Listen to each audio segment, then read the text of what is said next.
Balikan naman natin ang naging pagboto ng mga kababayan natin sa Lanao del Sur para yan sa Hatol ng Bayan 2025. May report si Simon Ong. Bagamat hirap na maglakad, nakabayukos ang katawan at saklay na lang ang umaalalay para makausad, hindi ito naging hadlang para kay Tatay Mako, 62 taong gulang, para makaboto nitong Hatol ng Bayan 2025. Wala pang alas 6 ay nakapila na si Tatay Mako sa mababang paaralan ng Pugaan sa Ditsaan Ramain, Lanao del Sur. Para kasi sa kanya, ang pagboto ay isang mahalagang bagay. Para mga sabon Para dito.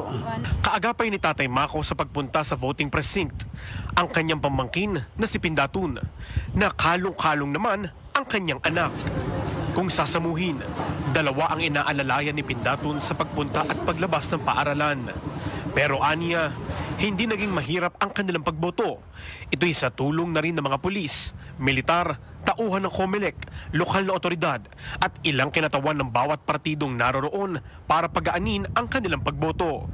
Nauna naman kami. PWD tsaka may baby, okay lang. Hindi kami nagdagal sa pila. Mabilis, dire-diretso pa nga. Bumoto rin sa naturang presinto si Norshida, 9 na buwang buntis. Kahit buwanan niya'y tumungo pa rin siya para iboto ang kandidatong alam niyang magbibigay ng pag-asa sa kanilang lugar. Hindi niya gaano naramdaman ang hirap simula noong siya'y pumila dahil pinauna naman siya.